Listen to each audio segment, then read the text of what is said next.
وما أرسلناك إلا رحمة للعالمين. Kita masuk di bab khulu. Khulu adalah poin 554, seorang suami yang memisahkan istrinya dengan ganti rugi dari istri atau dari orang lain. Ya gampangnya istri ini minta diceraikan, ya, tapi yang mengucapkan cerai nanti suaminya atas permintaan istrinya. Nah, tapi istri harus membayar sesuatu. Nah, umumnya sebagaimana yang pernah kita bahas yaitu mengembalikan maharnya. Nah, dasar pokok permasalahan ini adalah firman Allah Jalla wa Ala, wa in khiftum alla tuqima hududallah fala junaha alaihima fi maftadat bih. Jika kalian khawatir bahwa kedua suami istri ini tidak dapat menjalankan hukum Allah, maka tidak ada dosa atas keduanya tentang bayaran yang diberikan oleh istri untuk menebus dirinya fi maftadat bih. Jadi seorang wanita gampangnya ya harus tebus dirinya kalau kemudian minta dipisah dari suaminya. Nanti yang ngucap cerai suaminya. Oke, karena permintaanmu ya, oke kamu tak cerai gitu kan. Ya udah maharnya balikin. Dulu ada kambing 500 ekor sama sawah 25 hektar gitu, balikin. Memang itu mintanya. Kalau itu nggak dikasihkan ya dia nggak akan menceraikan kamu. Poin 556, jika seorang istri tidak menyukai akhlak atau bentuk rupanya, akhlak atau bentuk rupa, makanya tadi di pembukaan aku ngomong soal laki-laki itu harus rajin mandi, rajin ganti baju, jangan pakai pakaian yang bau gitu kan, ya, jangan jorok gitu kan. Maka jika seorang istri nggak suka dengan akhlaknya, seorang suami yang rokokan misalnya gitu, seorang suami yang apa namanya tiap hari nggak pernah pakai baju gitu kan, ada lagi suami yang udah nggak pakai baju, gudikan lagi badannya, punggungnya gitu kan. Nah, kalau seorang istri nggak suka dengan semua itu, dan ia takut tidak dapat menjalankan hak-hak suami yang wajib dipenuhinya. Sekarang, misal, ya saya bayangkan aja kalau saya sebagai seorang wanita gitu, kemudian apa namanya diajak hubungan seksual sama suami gitu kan, yang mana suami ini badannya gudikan gitu kan. Ya tentu boro-boro apa menikmati gitu kan. Yang ada malah kita was-was gitu loh. Kita yang suka jaga kebersihan, khawatir ketularan dan seterusnya gitu. Nah, seorang suami itu harus tahu diri gitu loh. Nah, kalau emang istri ini takut nanti makin hari makin nggak bagus dalam melayani suaminya, ya maka dia boleh menebus dirinya dan minta suaminya untuk menceraikannya. Atau dengan kata lain minta khulu tadi, minta pisah. Ya. Jadi sebab-sebab itu tuh yang perlu kita pahami. Dan sekali lagi ya, jangan sampai seorang wanita itu meminta cerai karena udah ada pihak ketiga. Oke, wes tak kumpuli bentuk ngene iki 10 tahun saiki kok kowe lagi bahas kuwi gitu kan. Ternyata bukan karena apa namanya fisik suaminya yang jorok tadi, tapi karena setelah 10 tahun dia punya apa nek basa cah saiki gendaan gitu. Dia punya pacar lagi istrinya itu. Nah, kayak gini kan berarti namanya khianat. Ini nggak boleh kayak gitu. Ya. Maka pastikan kehendak meminta cerai dari suami ini benar-benar murni datang dari diri kita, nggak ada kaitannya dengan pihak ketiga, dan benar-benar murni datang karena ada kondisi suami yang tidak bisa dirubah. Kayak kasus Sabit bin Qais, itu kan karena buruk rupa, karena rupanya, mukanya, kan nggak bisa dirubah. Ya kalau mungkin dulu ada operasi plastik, mungkin Sabit bin Qais akan izin ke Nabi untuk operasi plastik mungkin. Tapi nggak ada operasi plastik waktu itu. Makanya ya sudah, pisah itu lebih selamat. Ya, seperti itu.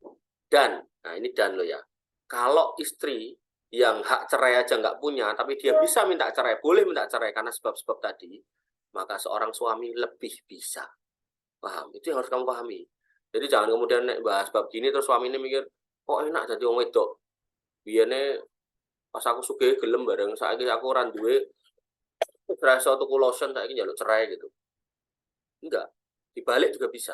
Kamu masih dalam kondisi nggak kaya, kamu masih dalam kondisi biasa-biasa aja, kok kamu mendapati istri kamu punya akhlak yang buruk, ya istri kamu nggak pernah mandi, jorok gitu kan, ya ngurus anak nggak bisa, ya toh, diajari di kursus ke nggak mau gitu kan, bener-bener susah diatur, kamu balikin ke orang tuanya boleh, lebih boleh, paham ya?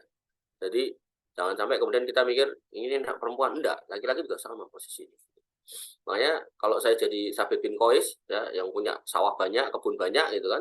Istri saya minta cerai ya toh, ya saya ceraikan gitu kan.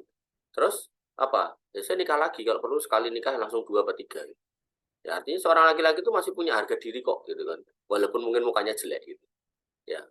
Enggak apa-apa, mungkin beliau si istrinya itu mungkin dalam posisi benar-benar nggak mau ya sudah nggak apa-apa, relakan gitu. Jangan kemudian jadi laki-laki yang baru ditinggal istri pertama aja kemudian stres gitu kan, bingung gitu, nggak mau ngapa-ngapain. Nah ini udah susah. Apalagi yang meninggal pergi belum istrinya, wah tambah. Apa kowe kok lesu enggak nih? Anu diputus mantan, sopo telo. Poin 557, ia boleh meminta khulu karena masalah besar ya, maupun kecil kepada orang yang sah menjatuhkan talak. Jadi masalah besar boleh, kecil boleh. Ya, kenapa sih kamu minta ini, minta cerai? Suamiku tuh loh kalau kentut sembarangan, udah kentutnya gitu, entah udah gitu kentutnya bau. Kan cuma kentut aja. Saya itu kalau bau kentut, saya itu langsung muntah. Dan kalau muntah itu nggak tanggung-tanggung. Wah, bisa banyak hal yang terjadi sama saya. Habis muntah kemudian tensi saya naik gitu kan karena cairan keluar, habis itu saya dehidrasi, saya gini, saya gitu gitu. Berawal dari kentut gitu kan. Ada orang yang bau sedikit itu terus muntah tuh ada. Dan itu nggak cuma perempuan, laki-laki juga ada yang kayak gitu. Ada akun Instagram siapa Yusmanto atau siapa itu ada laki-laki namanya Haikal di akun itu baru nyium bau nggak enak aja itu langsung muntah aja.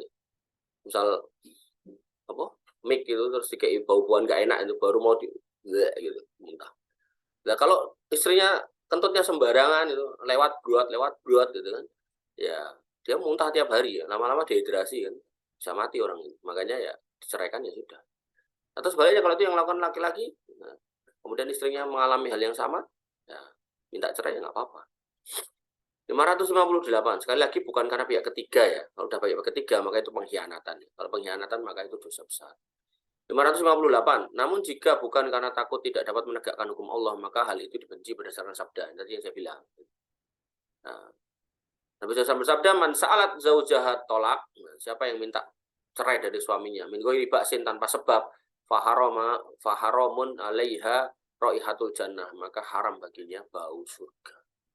Jadi nggak ada angin, nggak ada hujan, nggak ada sebab, ditanya diem aja, seorang istri tiba-tiba minta cerai, gitu kan, maka haram baginya bau surga. Kalau bau surga nggak bisa, ya gimana bisa masuk surga? Nah, berarti wanita-wanita banyak yang nggak masuk surga. Ya tentu kalau emang ada wanita yang melakukan ini, atau kita termasuk yang pernah melakukan ini, ya segera bertobat, minta ampun kepada Allah Subhanahu Wa Taala agar dosa ini diampuni sehingga kita bisa masuk surga. Itu cara memahaminya. Gitu. Allah Taala alam. Demikian yang bisa kita sampaikan dan kita diskusikan. Kurang lebih mohon maaf. Assalamualaikum warahmatullahi wabarakatuh. Assalamualaikum warahmatullahi wabarakatuh.